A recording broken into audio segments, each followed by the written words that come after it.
मैं उज्ज्वल और आप देख रहे हैं माई पाठशाला। आज मैं कंपाउंड इंटरेस्ट की एक और वीडियो लेके आया हूं। आज मैं कुछ स्पेशल सा जो है कंसेप्ट सिखाने वाला हूं।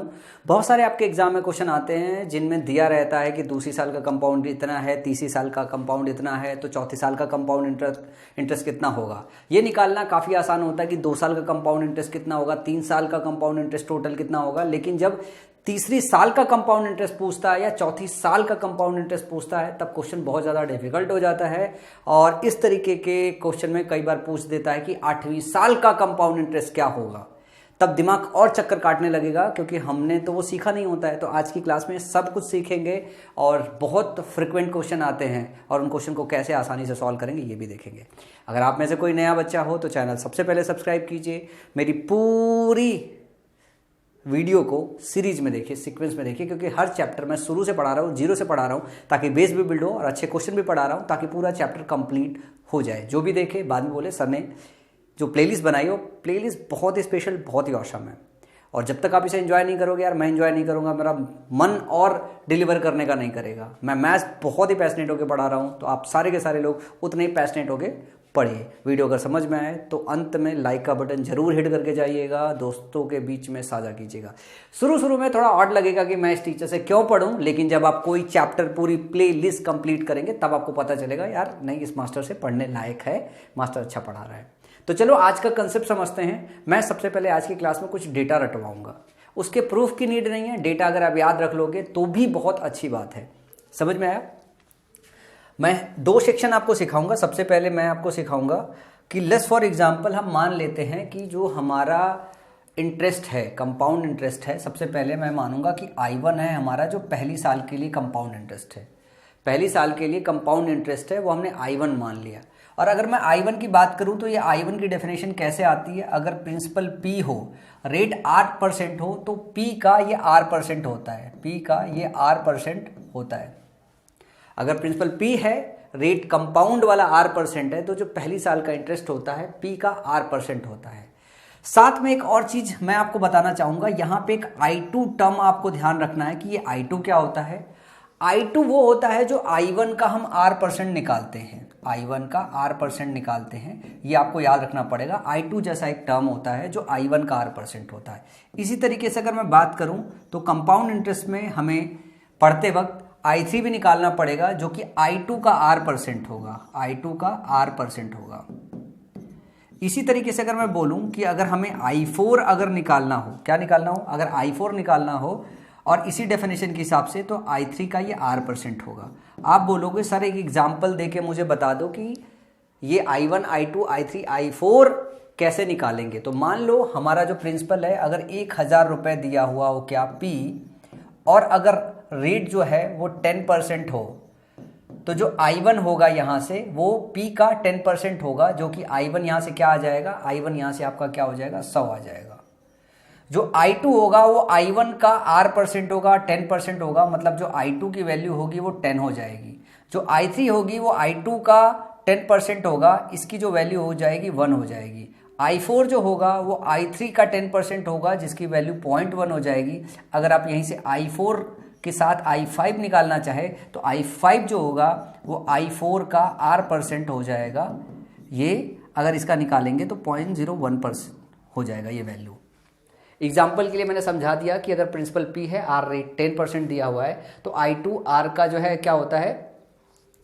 I1 का R% होगा, I3 I2 का R% होगा, I4 I3 का R% होगा, I5 I4 का R% होगा। तो ये I1, I2, I3, I4 क्या होता है? सबसे पहले तो आपको ये जानकारी करनी पड़ेगी कि I1 P का R% होता है, I2 I1 का R% होता है, I3 I2 का R% होता है, I4 I3 का R% होता है और I5 I4 का R% होता है। मैं इसको इरेज करता हूँ एग्जाम्पल को, ताकि ये डेटा आप याद रख सको। जरूरी है, इसको याद रखो। इसके बाद हम लोग इसके अगली कड़ी पे चलेंगे। बहुत सारा डेटा मैं आपको मेमोराइज कराऊंगा, उसके प्रूफ बाद में अपन समझ लेंगे या बीच में अभी समझ लेंगे आज की क्लास में, लेकिन ये सीखना बहुत ज़रूरी है। तो साथ में अपन चलते हैं। सबसे पहले इसको क्या काम करते हैं, इसको एक सेव दे देते हैं ताकि आपको ये याद रहे। एक डेफिनेशन है, बेसिक डेफिनेशन, आज की क्लास में सीख लो, बहुत काम आने वाली है। समझ में आई? उसके बाद मैं आपको एक और बात सिखाना चाहूँगा, और वो बात इधर से सिखाना चाहूँगा कि क्या आपको 11 का स्क्वायर आता है? बोलोगे सर आता है, बिल्कुल आता है। 11 का स्क्वायर क्या होता है? बोलोगे सर 121 होता है। मैं पूछूंगा क्या 11 का क्यूब आपको याद है तो आप बोलोगे बिल्कुल सर याद है, वो होता है 1331, इतना तो याद होना चाहिए। फिर मैं अगर पूछूंगा 11 के पावर 4 क्या आपको याद है, तो आप बोलोगे सर 11 के पावर 4 तो याद नहीं है। तो 11 का मल्टीप्लाई करने का तरीका आपको पता है, कर लो। एक हो गया आखिरी में जो है उतार देते हैं, फिर इसको इसमें जोड़ते हैं, 3 1 4 हो गया, हमने जोड़ दिया, ठीक है ना। उसके बाद मैं थोड़ा सा इसको सीक्वेंस में लिखूं ताकि बाद में जब समझाऊंगा तो आपको समझ में आएगा कि ऐसा मैंने क्यों किया है। 3 1 4 हो गया, 4 1 के नीचे लिख लेते हैं। 3 + 3 6 हो गया, जो इसके नीचे लिख सकते हैं। 3 और 1 ये हो गया 4, जो इसके नीचे लिख देते हैं, और 1 इसको ऐसे ही रहने देते हैं।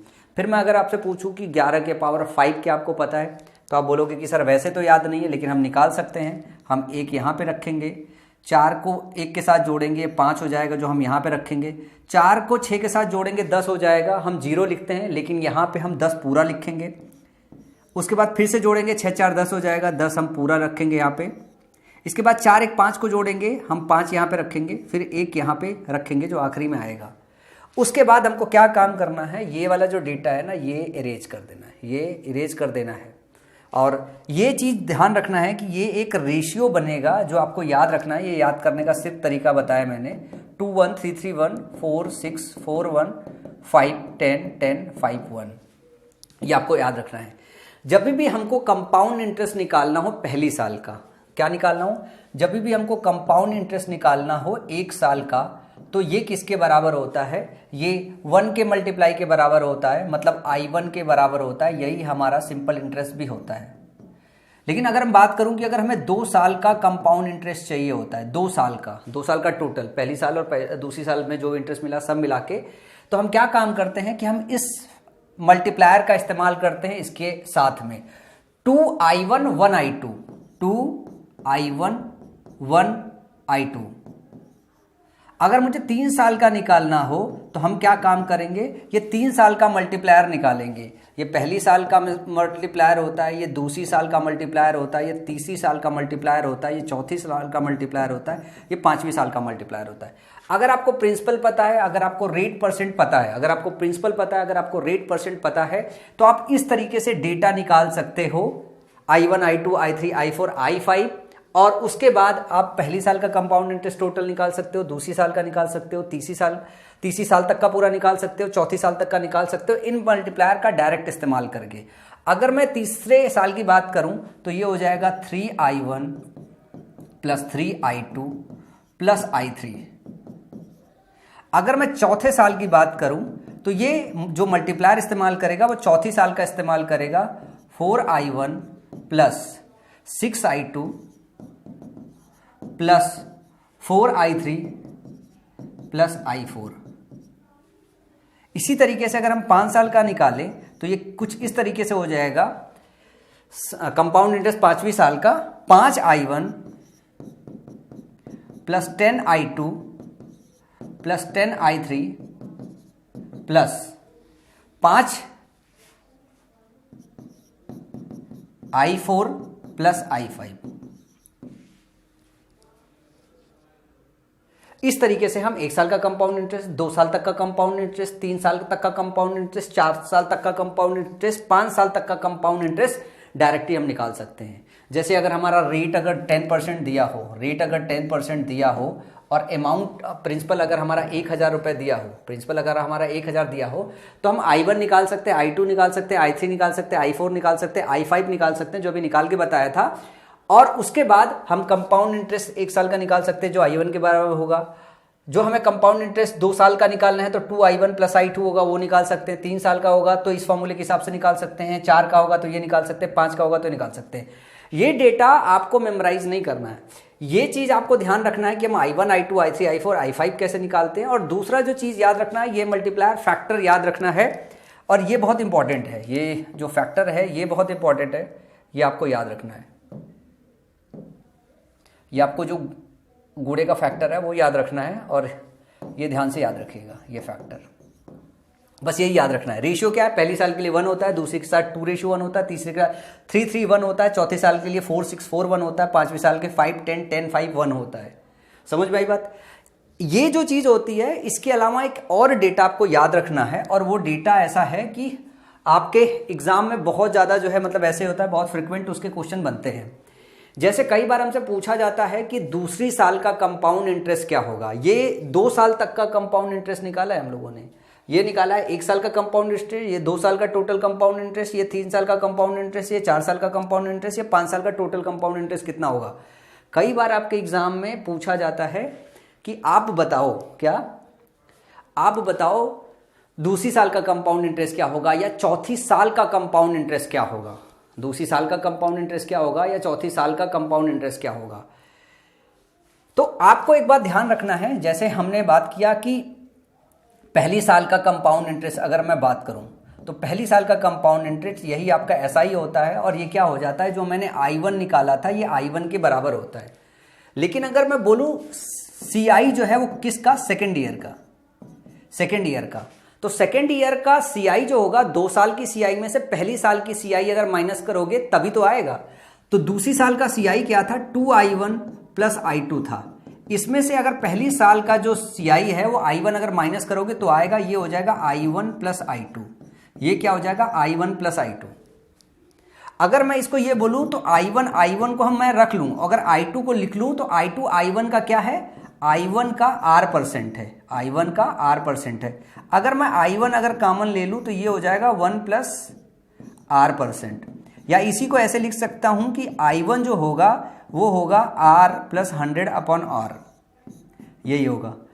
अगर इसी चीज को मैं ऐसे वैल्यू कह दूं क्या है कि ये X है, ये क्या कह दूं, X है, तो एक चीज आपको ध्यान रखना होगा, एक चीज याद ध्यान रखना होगा, जो CI है सेकेंड ईयर का, जो CI है सेकेंड ईयर का वो I1 इंटू क्या होता है, X होता है, I1 इंटू X होता है, यही तो निकाला हमने, या यूं कह दो I1X होता है, I1X होता है, I1X होता है, ये हम इसको ऐसे कह देते हैं, याद रख लो, I1X होता है। अगर मैं ये बोलूं कि मुझे अगर तीसरी साल का निकालना है, थर्ड ईयर का, अगर मुझे थर्ड ईयर का निकालना है तो ये जो डेटा निकल के आएगा ये आप देखोगे कि जो आपका CI है सेकेंड ईयर का, जो CI है सेकेंड ईयर का, ये थर्ड ईयर का है, CI सेकेंड ईयर का है, मल्टीप्लाइड बाई X होगा, मल्टीप्लाइड बाई X होगा,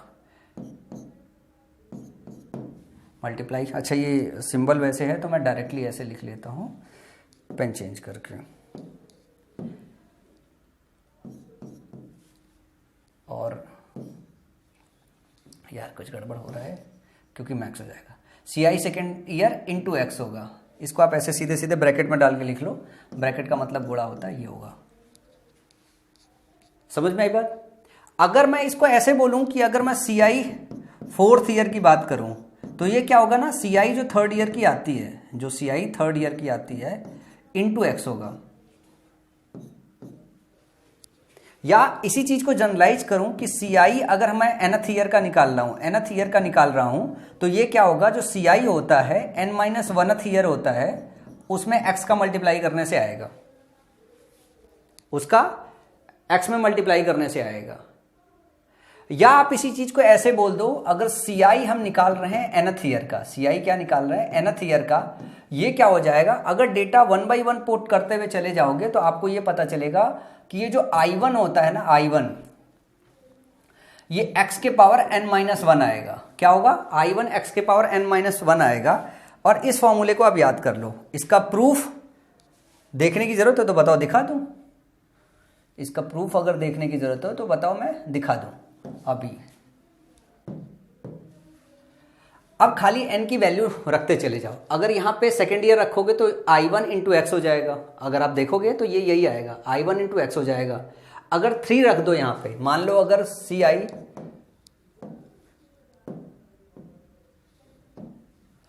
CI आप निकाल रहे हो थर्ड ईयर की, इस फॉर्मूले में लिखोगे तो क्या हो जाएगा, I1 एक्स स्क्वायर हो जाएगा। यहां आपने निकाला है तो सेकेंड ईयर का रख दो, यहां I1 एक्स इंटू एक्स करोगे तो एक्स स्क्वायर आ जाएगा ना। अगर फोर्थ ईयर का निकालना हो तो 3 ईयर का निकाला है, I1 x square into x करोगे तो ये हो जाएगा I1 एक्स क्यूब हो जाएगा। क्या हो जाएगा, I1 एक्स क्यूब हो जाएगा। तो इस फॉर्मूले को याद रखना है। CI nth ईयर जो होता है, CI nth ईयर का जो कंपाउंड इंटरेस्ट होता है, पहली साल के इंटरेस्ट का x के पावर n-1 होता है। पहली साल के इंटरेस्ट का n-1 होता है। ये जब फॉर्मूला याद रखोगे तो बहुत सारे क्वेश्चन आपके टैकल हो जाएंगे, बहुत ज़्यादा क्वेश्चन आपके टैकल हो जाएंगे। इसमें आप n की वैल्यू अलग अलग रखते रहो, सारा डिटेल आप निकाल सकते हो, सारा डिटेल निकाल सकते हो। जैसे यहाँ से हमने एक सेक्शन CI सेकेंड ईयर का निकाल दिया। अब जैसे मान लो CI थर्ड ईयर का निकालना है तो आपको क्या करना है, थर्ड ईयर वाले से 2 साल तक का माइनस करना है। थर्ड ईयर का निकालना है तो 2 साल तक का माइनस करना, वैल्यू पुट करना है, डेटा आपका यही आएगा। सॉल्व करोगे तो ये खुद भी घर कर सकते हो यार, मतलब यहाँ पे आपको डेटा याद रखना है। तो एक ये डेटा याद रखना है, डेटा याद रख लो, ठीक है ना। दूसरा जो डेटा बताया वो डेटा याद रख लो। अब जरा क्वेश्चन देखो, इसमें क्वेश्चन कैसे आते हैं, डायरेक्टली आप लगा सकते हो। जैसे लिखा है, किसी धन पर 10% वार्षिक चक्रवृद्धि ब्याज की दर से दूसरे वर्ष का ब्याज 132 रुपए है। किसी धन पर 10% वार्षिक चक्रवृद्धि ब्याज की दर से दूसरे वर्ष का ब्याज 132 रुपए है। तो किस धन का पूछ रहा है, किस धन पर 10% वार्षिक चक्रवृद्धि ब्याज की दर से दूसरे वर्ष का ब्याज 132 रुपए। ये क्वेश्चन इतना ज्यादा आसान है कि आप इसको बगैर इस फॉर्मूले के भी कर सकते हो। कैसे कर सकते हो, आपने पढ़ा है इफेक्टिव रेट परसेंट, पहली साल का रेट परसेंट 10% है, 2 साल का इफेक्टिव रेट परसेंट कितना होता है 21%, तो दूसरी साल एडिशनल इंटरेस्ट कितना लगा है 11%। इसी 11% की जो वैल्यू दी हुई है वो 132 रुपए दी हुई है, तो एक की वैल्यू कितनी होगी 12 और 100% की वैल्यू कितनी होगी, ये हो जाएगी आपकी 1200 रुपए के बराबर। क्या हो जाएगी 1200 रुपए के बराबर। अगर इफेक्टिव रेट परसेंट याद है आपको, अगर इफेक्टिव रेट परसेंट याद है तो उससे ये क्वेश्चन बहुत आसानी से कर सकते हो। क्या कर सकते हो, बहुत आसानी से कर सकते हो अगर वो याद है तो, क्योंकि इस क्वेश्चन का डेटा बहुत आसान है। बहुत सिंपल सी छोटी सी कड़ी पूछ के आपसे कैलकुलेट करा रहा है, बहुत छोटी सी बहुत सिंपल सी कड़ी पूछ कर आपसे कैलकुलेट करा रहा है। अगर मैं इसको जो अभी अपन ने फॉर्मूला पढ़ा है, अगर उस पर अपन समझने की कोशिश करें कि इसको कैसे कर सकते हैं, तो अगर आप एक वैल्यू मान लो कि आपने क्या काम किया कि 1000 रुपए किसी से इंटरेस्ट लिया है। कितना लिया है 1000 रुपए आपने इंटरेस्ट लिया है। 1000 पे अगर आप I1 निकालो, इस क्वेश्चन में ये डिफिकल्ट मेथड पड़ेगा लेकिन सीखना भी है। 1000 रुपए पे अगर आप I1 निकालोगे तो इसका कितना आएगा 10% आएगा, मतलब 100 रुपए आ जाएगा। अगर आप I2 निकालोगे, I2 निकालने की जरूरत भी नहीं है। क्या है, I2 निकालने की जरूरत भी नहीं है। क्या दिया है, दूसरे वर्ष का ब्याज, किस धन पर 10% वार्षिक चक्रवृद्धि ब्याज की दर से दूसरे वर्ष का ब्याज 132 रुपए होगा। दूसरे वर्ष का ब्याज दिया हुआ है और पूछा हुआ है कितना। ये तो जनरल क्वेश्चन है, वैसे ही निकल जाएगा, इसमें ये मेथड अप्लाई करने की जरूरत भी नहीं है, कंफ्यूज हो गए। दूसरा क्वेश्चन चलते हैं। लिखा हुआ है, वह धनराशि ज्ञात कीजिए जिसका तीसरे वर्ष के लिए चक्रवृद्धि ब्याज 10% की दर से 968 रुपए होगा। अब तीसरे वर्ष का ब्याज दिया हुआ है 968 रुपए, क्योंकि इंटरेस्ट 10% दिया हुआ, तो आपको पता है कि 2 वर्षों का जो इंटरेस्ट होता है वो 10 + 10 इंटू 10/1 होता है, मतलब 21% हो जाएगा अगर 2 साल के लिए देखोगे। और अगर मैं 3 साल की बात करूं तो 10 के हिसाब से कितना हो जाएगा 33.1 होता है। तो दूसरे और तीसरे साल का जो इंटरेस्ट का डिफरेंस कितना होता है 12.1% होता है। और यही जो वैल्यू दिया हुआ 968 के बराबर दिया हुआ है, इसको काटोगे तो 8 के बराबर आ जाएगा, 80 के बराबर बेसिकली आ जाएगा। तो 1% किसके बराबर होगा 80 के बराबर होगा, और 100% किसके बराबर होगा, मूल रकम चाहिए तो 8000 के बराबर होगा। अगर ये डेटा याद है तो ये दोनों क्वेश्चन बहुत ही मामूली, बहुत ही आसान है, बहुत ही मामूली है, बहुत ही आसान है। लेकिन अब जरा इस क्वेश्चन को ध्यान से देखना। वार्षिक रूप से संयोजित एक निश्चित दर पर एक निश्चित मूलधन के दूसरे वर्ष के लिए चक्रवृद्धि ब्याज 891 रुपीज है और चौथे वर्ष के लिए चक्रवृद्धि ब्याज 1331 रुपए है। पहले वर्ष के लिए चक्रवृद्धि ब्याज दर प्रतिशत भी ज्ञात कीजिए। अब बताओ इसमें आप कैसे क्वेश्चन लगाओगे। दूसरी साल का दिया है, चौथी साल का दिया हुआ है, दूसरी साल का ब्याज दिया हुआ 891, तीसरी साल का ब्याज दिया हुआ 1331। अभी मैंने आपको बताया कि अगर आप CI सेकेंड ईयर का निकालना चाहते हो तो आप यूं कह सकते हो, पहली साल का जो भी इंटरेस्ट रहा हुआ है उसमें अगर मैं मान लूं कि x जो फैक्टर है तो ये x² के गुणन के बराबर हो जाएगा। नहीं, I1 x के बराबर हो जाएगा, I1 x के बराबर हो जाएगा। ये किसके किसके बीच का अंतर दिया हुआ है, ये पहली दूसरी साल और चौथी साल का। अगर मैं 4th ईयर की बात करूं तो ये हो जाएगा I1 × x³। ये दोनों का डेटा दिया, वो दोनों को भाग दे दो तो I1 कट जाएगा, तो x² की जो वैल्यू हो जाएगी वो हो जाएगी 1331/891।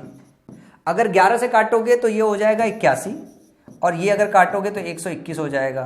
तो जो x की वैल्यू हो जाएगी वो आपकी कितनी हो जाएगी 11/9। कितनी हो जाएगी 11/9 9 हो जाएगी एक्स की वैल्यू। एक्स की वैल्यू निकाल ली आपने 11/9। क्या पूछ रहा है? तो पहले वर्ष के लिए चक्रवृद्धि ब्याज और दर प्रतिशत भी ज्ञात कीजिए। पहले वर्ष के लिए चक्रवृद्धि ब्याज और दर प्रतिशत भी ज्ञात कीजिए। तो पहला जो साल है उसके लिए I1 होगा। अगर x की वैल्यू करूं तो आप इसको ऐसे भी कर सकते हो 1 + 2/9, 1 + 2/9। तो यहां से r निकाल सकते हो, यहां से r निकाल सकते हो ना, निकल जाएगी। ये होता है 100 + r/100 या 1 + 2/9। ये क्या हो जाएगा आपका, जो 2/9 होगा ये आपका रेट परसेंट हो जाएगा। 2/9 ये r का फ्रैक्शनल वैल्यू हो जाएगा 2/9। अगर इसको परसेंटेज में कन्वर्ट करना है तो 2/9 को कैसे करते हो? 1/9 की वैल्यू होती है, फ्रैक्शन बताना है, किस में बताना है? फ्रैक्शन में बताना है। 22 से 2/9 लिखा हुआ है, 22 से 2/9 लिखा हुआ है। तो ये जो r होगा आपका 11/9 आ गया, तो 1 + 2/9 होगा, जिससे वो वैल्यू आ जाएगी फ्रैक्शन वैल्यू। रेट परसेंट निकालोगे तो 11 सही ये वैल्यू आ जाएगी परसेंटेज में। 2/9 की वैल्यू जो होगी 22 सही 2/9% हो जाएगी रेट वैल्यू। और एक ही ऑप्शन में दिया हुआ है तो रेट निकालने से ही आपको 729 की वैल्यू मिल जाएगी। अब बात ये हो रही है कि x है 11/9, x निकाल लिया है और आपको निकालना है एग्जैक्टली कि आपका जो वो क्या कहते हैं दूसरी साल का ब्याज है वो 891 है। दूसरी साल का जो ब्याज है वो 891 है। तो I1 इंटू कितना है x 11/9 = 891। यहां से ये वैल्यू निकल गई। अगर I1 की वैल्यू निकालोगे तो कितना हो जाएगा 11 8 88, 11 कम 11 तो 81 × 9। तो पहली साल का ब्याज आपको मिल जाएगा 9 1 कम 9, 9 8 72, 729। तो क्या बताना था कि पहली साल का चक्रवृद्धि ब्याज और दर प्रतिशत ज्ञात कीजिए।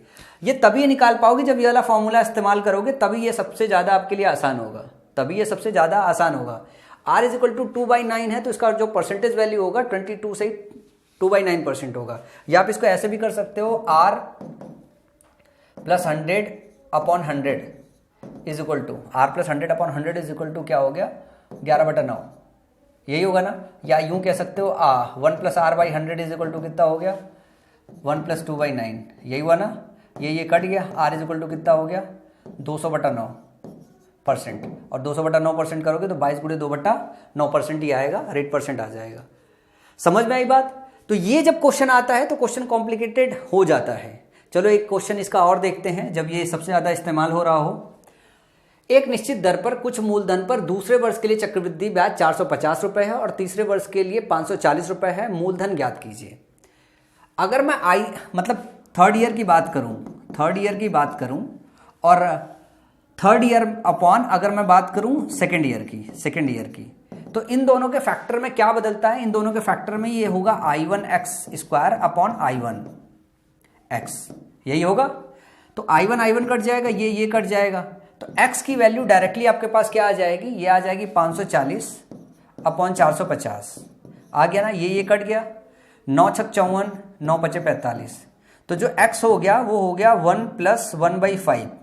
तो 1 + 1/5 जो होता है इसका मतलब क्या है कि अगर आप इसको इक्वेट करोगे सही से, कैसे 1 + r/100 से, 1 + r/100 से, तो इसके साथ 20 का गुणा कर दो, 20 का गुणा कर दो तो r यहाँ पे कितना आ जाएगा आपका 20% आ जाएगा। 1/5 जब फ्रैक्शन वैल्यू होती है तो परसेंटेज वैल्यू कितनी होती है 20% होती है। कितनी होती है 20% होती है।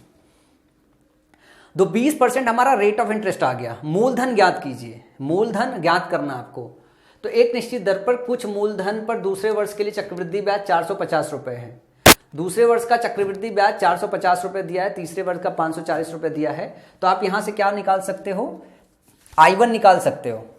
देखो यहां पे I1 x की वैल्यू कितनी निकाल दी आपने? x की वैल्यू निकाल दी 6/5 मल्टीप्लाइड बाई 6/5 और ये जो दिया हुआ है 2 साल का 450 रुपए दिया हुआ है। यहां से काटोगे तो I1 की वैल्यू निकल जाएगी, पहली साल का इंटरेस्ट निकल आएगा आपका। पहली साल का क्या निकल आएगा? इंटरेस्ट निकल आएगा।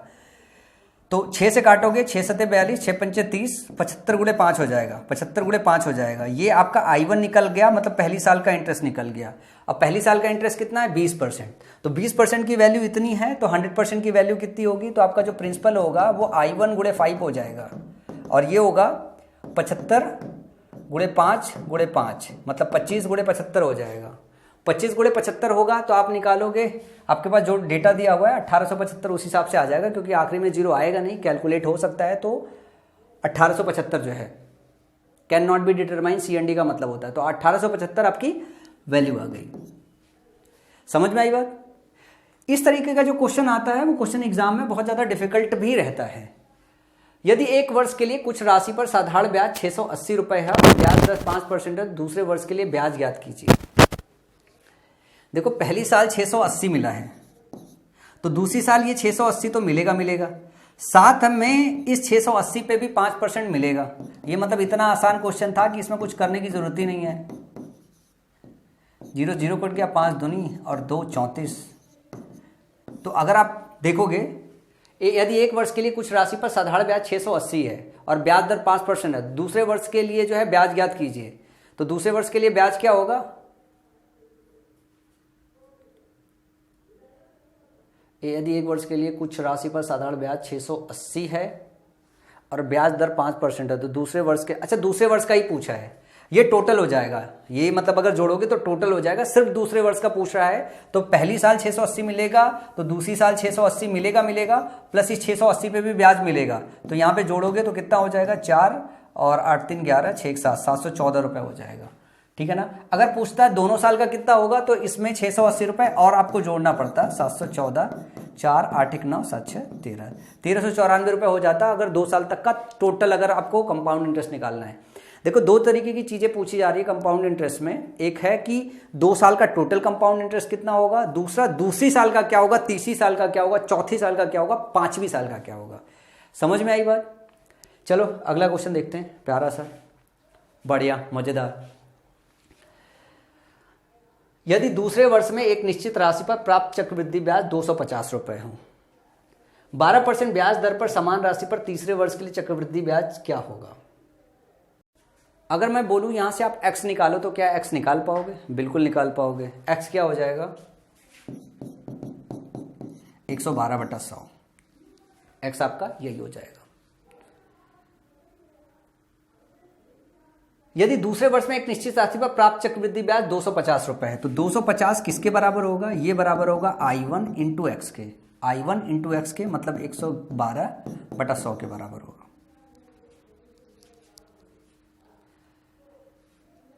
यहां से आप I1 निकाल सकते हो। I1 की जो वैल्यू होगी ये होगी 250 गुणे 100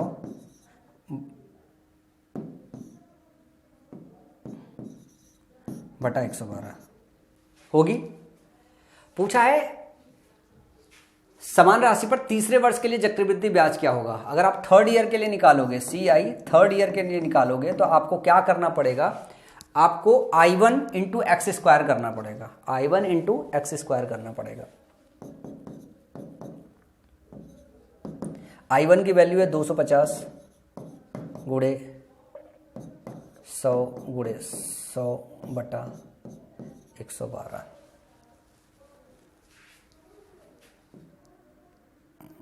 होल्ड ऑन जस्ट सेकेंड, ये है। अब इसका एक्स स्क्वायर करना पड़ेगा। इसका मतलब हो गया कि आप में इसको 112 गुणे 112 बटा 100 गुणे 100 करना पड़ेगा, तब जाके आपकी वैल्यू आएगी। 112 112 100 से 100 कट गया, तो टेक्निकली आपको टोटल 250 गुणे 112 बटा 100 करना है।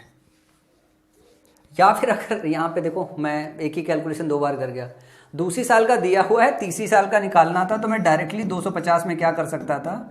112 बटा 100 का गुणा कर सकता था डायरेक्टली। ये कट जाता, 5 पचे 25, 5 दूनी 10 और 2 से अगर भाग दूं तो 2 पंचे 10, 2 छंग 12, तो 5 छक्का 30 और 5 पचे 25, 3 28, 280 रुपये हो जाएगा। क्या हो जाएगा? 280 रुपये हो जाएगा। ये इतनी कैलकुलेशन की नहीं थी। कभी कभी दिमाग में नहीं चढ़ेगा तो आप भी गलती करोगे। क्या होगा? देखो I2 सेकेंड ईयर का दिया हुआ है, थर्ड ईयर का निकालना है, सी आई थर्ड ईयर का निकालना है तो आपको क्या करना पड़ेगा, जो सी आई सेकेंड ईयर का है ना, सेकेंड ईयर का, इसमें एक्स से मल्टीप्लाई करना पड़ेगा। सी आई सेकेंड का 250 दिया हुआ है और अगर एक्स निकालोगे तो 112/100 हो जाएगा, 112/100 हो जाएगा। यहाँ से निकालोगे 280 रुपये आ जाएगा। समझ में आई? इतना ज़्यादा आसान क्वेश्चन था। अगर डेटा याद है तो अगला क्वेश्चन देखो। यदि तीसरे वर्ष के लिए चक्रवृद्धि ब्याज 10% वार्षिक चक्रवृद्धि ब्याज की दर से 1000 रुपये है तो 7वें वर्ष के लिए चक्रवृद्धि ब्याज ज्ञात कीजिए। थर्ड ईयर का दिया हुआ है, जो सी आई है वो थर्ड ईयर का दिया हुआ है। अगर इसमें मैं इसको थर्ड ईयर का बोलूँ तो थर्ड ईयर का मतलब हो गया 1000। अगर एक्स की बात करूँ तो 11/10 हो जाएगा, मतलब 110/100 हो जाएगा या 11/10 हो जाएगा। ये एक्स की वैल्यू हो गई। एक्स की वैल्यू जैसे निकाल ली, आपको पता है थर्ड ईयर की वैल्यू दी हुई है। अगर मैं 7 साल की पूछूं, सी आई 7th ईयर की, तो क्या होगा, ये होता है आपका एक्चुअली जो थर्ड ईयर का है, सी आई जो थर्ड ईयर का है, इसमें किसका गुणा करोगे, इसमें किसका गुणा करोगे, एक्स के पावर 4 का गुणा करोगे। इसमें x के पावर 4 का गुणा करोगे तो ये बराबर हो जाएगा। ये करोगे तो ये आपका आ जाएगा I1 into x square into ये होगा x के पावर 4, तो I x के पावर 6 आ जाएगा, I x के पावर 6 आ जाएगा। समझ में आई बात? तो सी आई थर्ड ईयर इंटू एक्स के पावर 4, ये वैल्यू कितनी दी हुई है, 1000 दी हुई है। साथ में अगर x के पावर 4 की बात करूं तो 11 का पावर 4 लेना है और 10 का पावर क्या करना है, 10 का पावर भी 4 लेना है। बस आपको 11 के पावर 4 की वैल्यू पता होना चाहिए। 11 के पावर 4 की वैल्यू आप रट रहे थे ना, 14641, याद है ना? जब 11 के पावर 4 में ले जा रहे थे, 4641 का रेशियो आ रहा था, उसमें एक आगे डिलीट मार पा रहे थे, तो 11 के पावर 4 होता है 14641। यहां पे जब काटोगे तो ये 3 पावर कट जाएगा, बचेगा 10, तो ये 11 के पावर होगा 14641/10। तो ये जो वैल्यू आ जाएगी ऑप्शन नंबर ए करेक्ट हो जाएगा। देखो, अगर ये चीज़ नहीं पता है ना तो ये क्वेश्चन कितना डिफिकल्ट था, पर अगर ये चीज़ पता है तो क्वेश्चन कितना ज़्यादा आसान है। चलो अगला क्वेश्चन देखते हैं। 13वें वर्ष चक्रवृद्धि ब्याज 1024 रहा है, 13वें वर्ष। अगर मैं सी आई 13th ईयर का अगर देखूं तो ये होगा I1 x के पावर 12, यही होगा ना, I1 x के पावर 12। ब्याज दर दिया हुआ है 14.2/7%। अगर मैं x की वैल्यू निकालूं, x के लिए सिर्फ आपको r ही चाहिए, x की जो वैल्यू है 14.2/7, इसका फ्रैक्शनल वैल्यू कन्वर्ट कर दो तो 14×7 = 98, 2 100/7, 100 से डिवाइड अगर कर दोगे तो हो जाएगा 1/7, तो ये वैल्यू आ जाएगी 8/7। जैसे 7 से कोई चीज़ 8 कन्वर्ट होती है तो x की वैल्यू 8/7 होगी। आप सीधे सीधे डायरेक्टली ऐसे भी याद रख सकते हो कि अगर r ऐसा है, r अगर 10% है, इसका मतलब 1/10 है, तो कोई चीज़ 10 से 11 होगी तो x की वैल्यू 11/10 होगी। अगर r की वैल्यू 1/5 है फ्रैक्शनल वैल्यू, तो x की वैल्यू जो होगी 5/6/5 होगी। आप इसको डायरेक्टली ऐसे भी याद रख सकते हैं, बार बार लिखने की जरूरत नहीं है। तो मैं इसे हटाता हूँ, तो 1/7 इसका फ्रैक्शनल वैल्यू होगा, इसका फ्रैक्शनल वैल्यू 1/7 होगा, तो x की वैल्यू 7/8/7 हो जाएगी। डायरेक्टली यहाँ से निकल के आ जाएगा। तो 10वें वर्ष का चक्रवृद्धि ब्याज ज्ञात कीजिए। किसका निकाला है? 10वें वर्ष का चक्रवृद्धि ब्याज ज्ञात कीजिए। अगर मैं 13वें वर्ष की बात कर रहा हूं तो इसको मैं कैसे लिख सकता हूं? इसको मैं लिख सकता I1 इंटू एक्स के पावर 9 इंटू एक्स के पावर 3 लिख सकते हैं ना। ये जो होगा वो 10वें वर्ष का होगा, 10वें में एक कम होता है, तो ये 10वें वर्ष का होगा। 10वें वर्ष का निकालना है हमको। ये दिया हुआ 13वें साल का 1024 दिया हुआ हमारे पास, और हमें क्या काम करना है, एक्स क्यूब की वैल्यू, एक्स की वैल्यू पता है, पुट कर देंगे यहाँ, एक्स क्यूब की वैल्यू रख देंगे। ये हो जाएगा 8³ अपॉन 7³। अगर 7³ की बात करें तो इसकी वैल्यू होती है 343। कितनी होती है? I1 इंटू एक्स के पावर 9 जो हमको चाहिए 10वीं साल का, ये हमारा क्या हो जाएगा, सी आई 10th ईयर का। ये इसके बराबर हो जाएगा, जो भी हमारा आएगा 1024 गुणे, और 8³ की वैल्यू 512 होती है, इसकी वैल्यू 343 होती है। ये तो 8³ और 7³ याद होना चाहिए, ये काटोगे 2 से कट जाएगा। 343 में अगर मल्टीप्लाई करोगे तो 2 3 6, 2 चौका 8 और 2 3 6, ये आखिरी वाला ऑप्शन होगा जो 10वीं साल का आपका निकल के आ जाएगा। समझ में आई बात? इसके बाद हम अगर अगले क्वेश्चन पे चले। अगला क्वेश्चन जो हमारा है वो कुछ ये कहता है, यदि किसी राशि पर चक्रवृद्धि ब्याज 15वें वर्ष के लिए 6500 रुपए है, 18वें वर्ष के लिए 8651.2 रुपए है, तो ब्याज दर ज्ञात कीजिए। आपको रेट बताना है यहाँ पे कि यदि किसी राशि पर चक्रवृद्धि ब्याज 15वें वर्ष के लिए 6500 रुपए और 18वें वर्ष के लिए 8651.2 रुपए है, तो ब्याज दर ज्ञात कीजिए। तो मैं ये कहता हूं कि मैं ऐसे मान लेता हूं कि 8651.2 अपॉन 6500, यही तो डेटा बता रहा है, 6500 है। अगर मैं इसको सही मायने में देखूं, तो इसका मतलब क्या, ये 15वें साल के लिए था, तो I1 इंटू एक्स के पावर कितना हो जाएगा, 14। अगर मैं नीचे देखूं कौन सा साल था, ये 15वें का था और 18वें का था, ऊपर वाला 18वें का था, तो ये क्या हो जाएगा, ये आपका 17 हो जाएगा, ये हो जाएगा आपका 17, ये 17 हो जाएगा। और ये कितना हो जाएगा, I1 इंटू एक्स के पावर 14। ये काटोगे ये कट जाएगा, यहाँ क्या आ जाएगा, एक्स क्यूब आ जाएगा। क्या हो जाएगा, एक्स क्यूब आ जाएगा। ये अगर हटाओगे तो ये आएगा। अब यहाँ पे सही मायने में देखोगे तो ऊपर कैलकुलेट करोगे तो 11 का क्यूब आएगा, नीचे 10 का क्यूब आएगा। कैलकुलेट करके देख लो। मेरे को कैसे समझ में आया कि भाई देखो ये 13 से कटेगा, अप्रॉक्स वैल्यू देखोगे तो ये इतनी आएगा, 1331 के आसपास आएगा, ये 1000 नीचे आ जाएगा, ये 1331 आएगा, ये 1000 आ जाएगा। तो जो x की वैल्यू कैलकुलेट करोगे यहाँ से कितना आ जाएगा, 11/10 आ जाएगा। इसका मतलब है कि कोई चीज़ 10 थी वो 11 हो रही थी, मतलब 1 रुपए का उसे इंटरेस्ट मिल रहा था 10 रुपए में, तो जो रेट परसेंट कितना हो जाएगा, 10% हो जाएगा। और जो आपका करेक्ट ऑप्शन आएगा वो सी आ जाएगा। इसको सॉल्व कर लेना, इसको जैसे ही सॉल्व करोगे 11/10 का क्यूब आएगा, 11/10 का क्यूब आएगा। समझ में आया? चलो अगले क्वेश्चन की तरफ देखते हैं। बहुत आसान सा क्वेश्चन था, लेकिन अगर ये फॉर्मूला पता ना होता ना तो बात नहीं बनती है। CI फॉर्मूला क्या था, CI nth ईयर का, ये क्या होगा, I1 इंटू n के पावर x के power n-1, I1 into x के पावर n-1। ये बस डेटा आपको याद रखना है। ये डेटा याद रखोगे तो इस तरीके के सारे क्वेश्चंस कर पाओगे। अगला क्वेश्चन है, एक निश्चित राशि पर तीसरे और चौथे वर्ष के लिए चक्रवृद्धि ब्याज क्रमशः 2880 और 3456 रुपए है। 8 वर्षों के लिए समान दर पर समान राशि पर साधारण ब्याज ज्ञात कीजिए। अब देखो 8 वर्ष का पूछा हुआ है, समान दर पर समान राशि का सब कुछ ज्ञात कीजिए। तो यहां से आप क्या निकालोगे, आप निकालोगे 3456, 3456 ये थर्ड ईयर का है, अपॉन 2880। अगर डिफरेंस 1 का हो तो इनका रेशियो डायरेक्ट x के बराबर होगा, ये भी याद रख सकते हो। अगर डिफरेंस दोनों जो दिया हुआ है सिर्फ 1 साल का होगा x आएगा, 2 साल का होगा तो x² आएगा, 3 साल का होगा तो क्यूब आएगा, 4 साल होगा तो पावर के 4 आएगा। तो आप डायरेक्टली डेटा ही याद कर लो कि इन दोनों का रेशियो x के बराबर आएगा, तो कैलकुलेशन थोड़ा शॉर्ट हो जाएगा। जैसे कैलकुलेशन शॉर्ट हो जाएगा फिर आपको कैलकुलेट करके इनको गुणा भाग जोड़ घटाना है। 8 दूनी 16, 2 18, 4 3 7, 7 5 12, 6 18। तो मतलब ये है कि 9 से दोनों कट जाएगा। अगर 9 की डिविजिबिलिटी याद है, अगर 9 से कट रहा है तो कट जाएगा। अगर डिजिट का सम 9 से कट रहा है तो 9 से आप डायरेक्टली काट सकते हो, 6 से काट सकते हो, जैसे भी यहाँ से x की वैल्यू निकाल सकते हो। तो x की वैल्यू निकाला जाए, काटना चालू करो। किससे काटा जाए, 9 से सीधे सीधे काट देते हैं।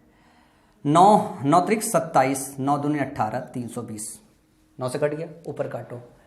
9 त्रिक 27, जब 27 से काटोगे 75 बचेगा, 9 8 72 बचा, फिर 36, 9 चौक 36 बचा। अगर मैं 4 से काटूं तो कट जाएगा, कट जाना चाहिए। 4 से काटूं, 4 8 32, 0। 4 से काटा, 4 9 36 और 4 6 24। फिर अगर मैं 8 से काटूं, ये 10 बच गया और ये कितना हो गया, 12 हो गया। 12 8 96 और 10 हो गया। फिर से काटूं, ये 5 हो गया, फिर से काटूं, ये 6 हो गया।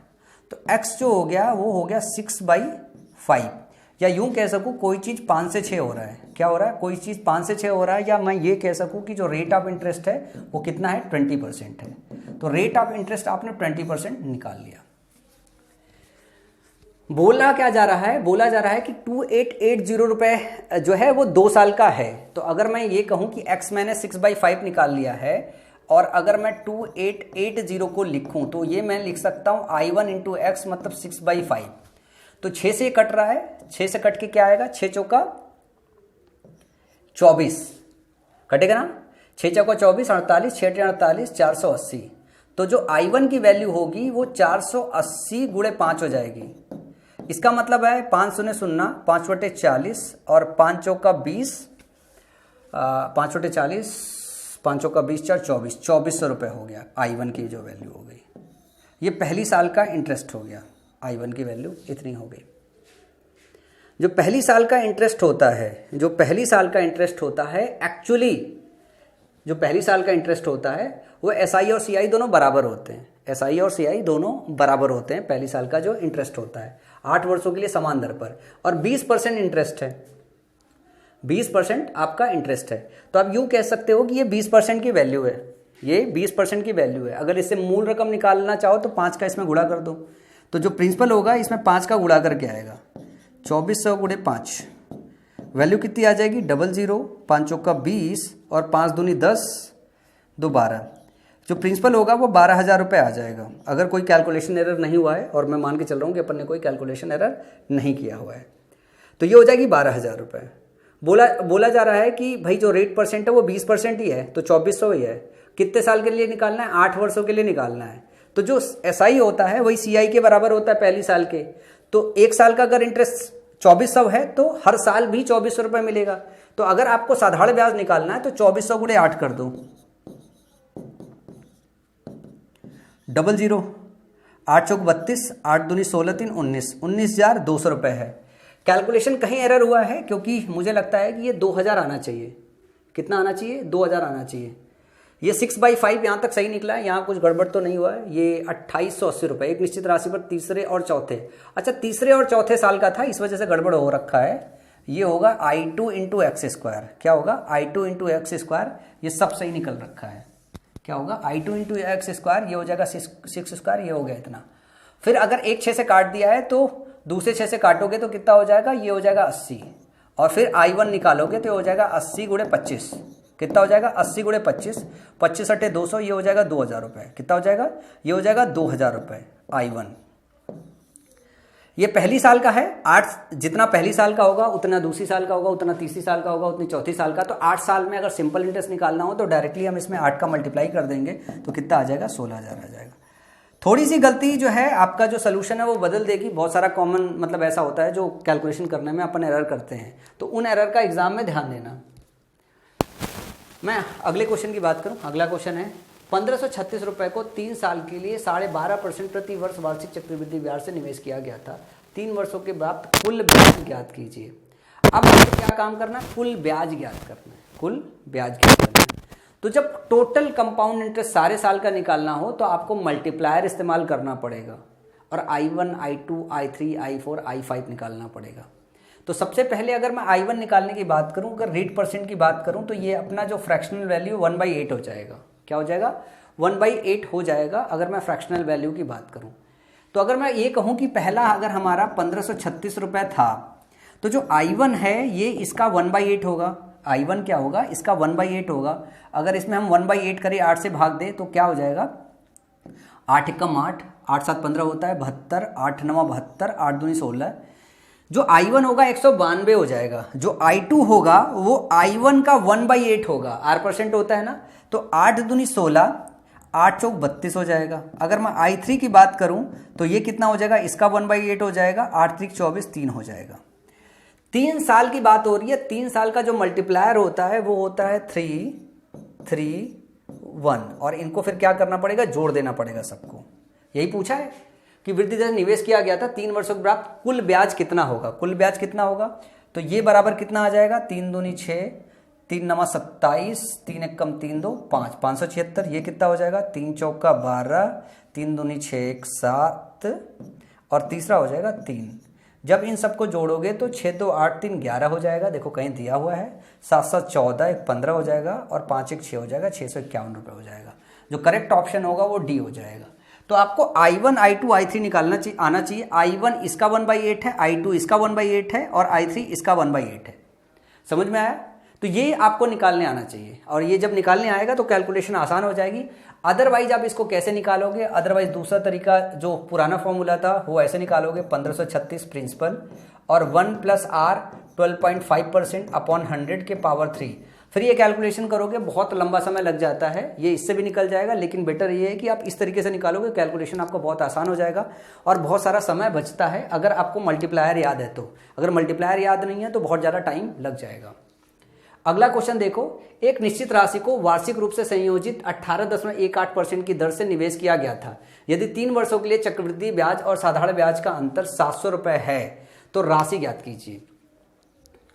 एक निश्चित राशि को वार्षिक रूप से संयोजित 18.18% की दर से निवेशित किया गया था। यदि 3 वर्षों के लिए चक्रवृद्धि ब्याज और साधारण ब्याज का अंतर 700 रुपए है तो राशि ज्ञात कीजिए। क्या 18.18% आपको ये दिख रहा है कि 9.09 मतलब 1/11 का 2 गुना है, मतलब 2/11 है। क्या आपको दिख पा रहा है 2/11 है?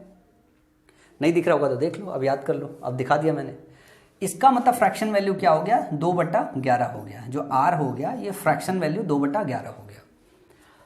अब इसमें प्रिंसिपल नहीं दिया हुआ है, हम क्या काम करेंगे, I1, I2, I3, I4 निकालने के लिए हम इसके मल्टीप्लाई में, मतलब इसके मल्टीपल में एक वैल्यू मान लेंगे। 3 साल का डिस्कशन होगा तो इसके 3 मल्टीपल में मानेंगे, क्यूब में।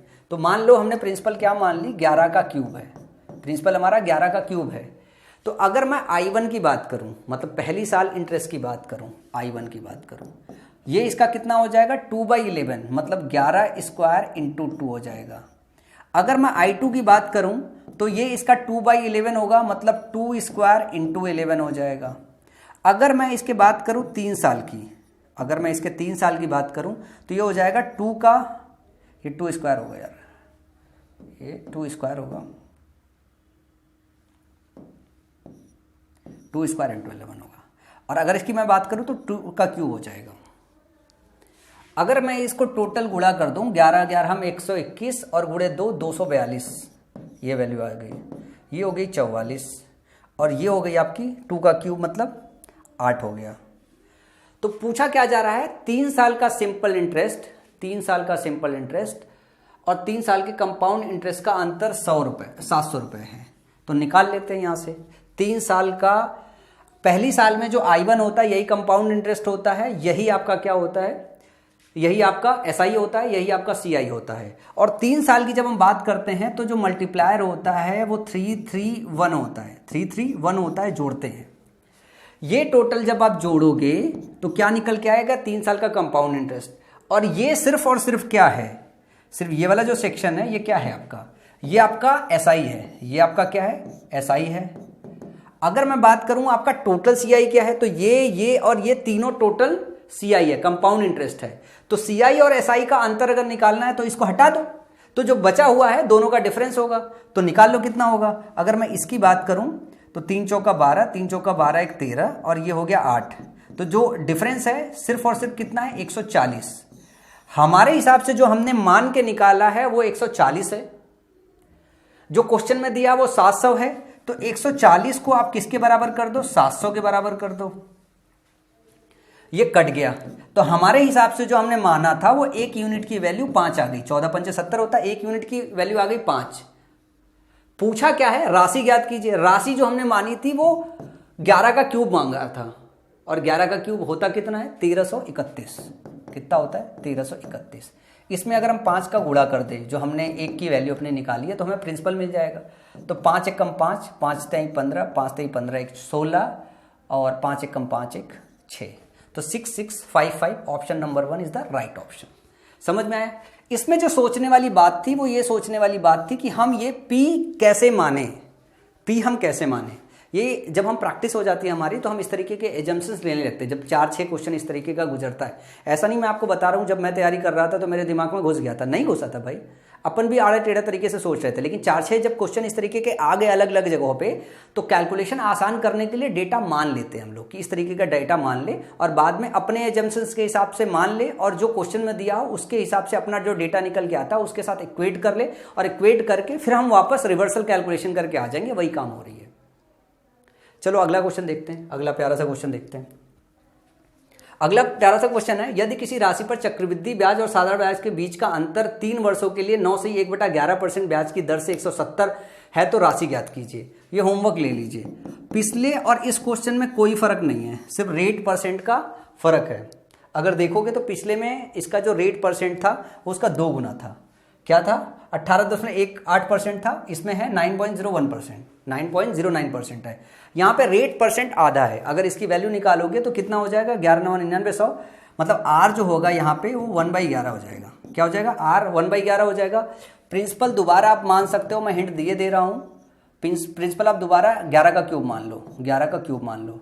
I1 निकालोगे तो आपका 11 स्क्वायर आ जाएगा, I2 निकालोगे तो आपका 11 आ जाएगा, I3 निकालोगे तो आपका 1 आ जाएगा ना, यही आएगा। और आपको पता है रेशियो क्या होता है, 3:3:1 रेशियो होता है। बोला है कि दोनों का अंदर 170 रुपए है, क्या है, दोनों का अंतर 170 है। तो ये वाला जो सेक्शन होगा वो तो ऑलरेडी जो है CISI में होगा, बस बचा हुआ 11 तिहाई 33 प्लस 1 34। जो 34 की वैल्यू होगी वो 170 के बराबर होगी, 34 की वैल्यू 170 के बराबर होगी।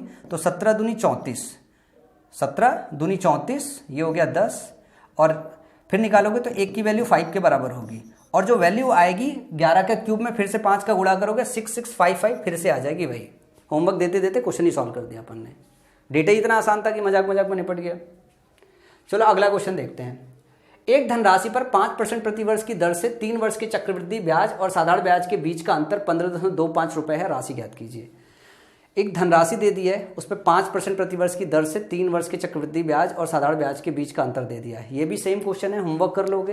हिंट दे दूं, 5% का मतलब कितना होता है, 1/20। ये हो गया 1/20, समझ में आया। तो 20 के मल्टीपल में 3 मल्टीपल में मान लो जो आपका प्रिंसिपल है वो 20 का क्यूब है, मान लिया आपने 20 का क्यूब है।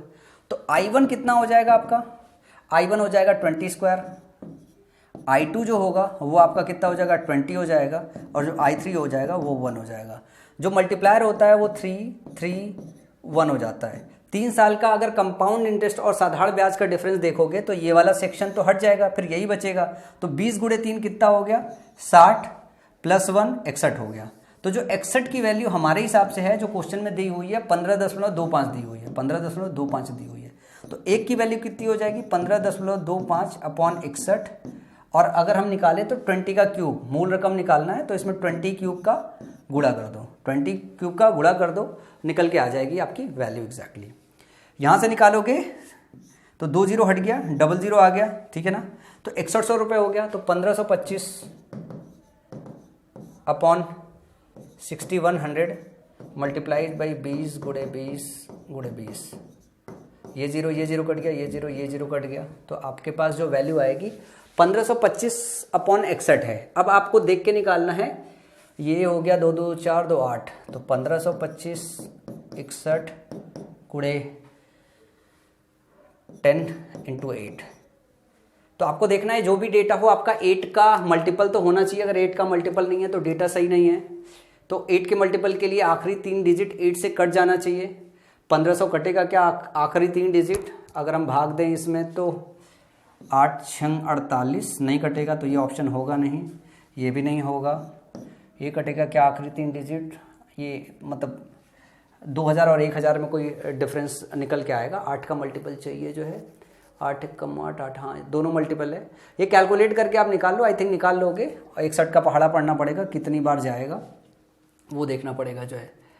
ये मेरे हिसाब से 6 दूनी 12 20 के आसपास आएगा। निकाल लेना कैलकुलेट करके यार, जो वैल्यू कैलकुलेट करके आएगा इसके इक्वेट कर लेना, नीचे कमेंट सेक्शन में लिख के बताना, ठीक है ना। अगला क्वेश्चन है, 3 वर्षों के लिए चक्रवृद्धि ब्याज और साधारण ब्याज के बीच का अंतर ज्ञात कीजिए यदि मूलधन 1565 है और वार्षिक रूप से संयोजित ब्याज की दर 12% है।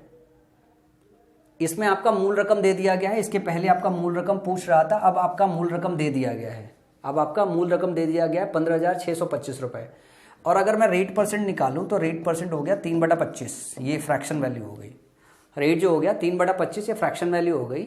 और अगर मैं I1 निकालूं तो ये हो गया आपका 15,625, ठीक है ना, डायरेक्ट दिया हो गया है 15,625 गुणे 3/25।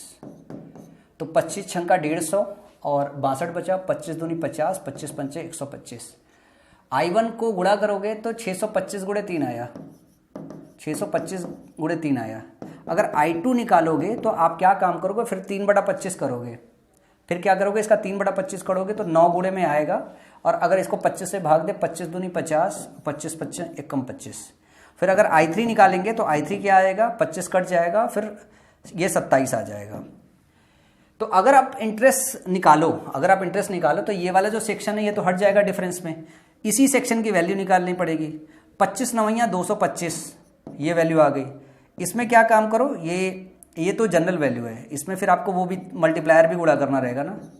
ये होता है 3 3 1, तो इसमें क्या काम करने का, 225 गुणे 3 प्लस ये हमारा कितना आया था 27, ये जोड़ना पड़ेगा।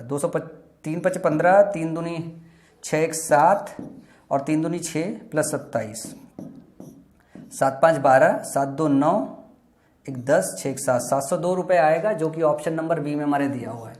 ये सारे क्वेश्चन ऐसे ही हैं कि आपको इसी तरीके से सॉल्व करना पड़ेगा, I1 I2 I3 I4 के फॉर्म में। अगर आप मल्टीप्लायर इस्तेमाल करते हो तो क्वेश्चन आपके लिए आसान रहेगा।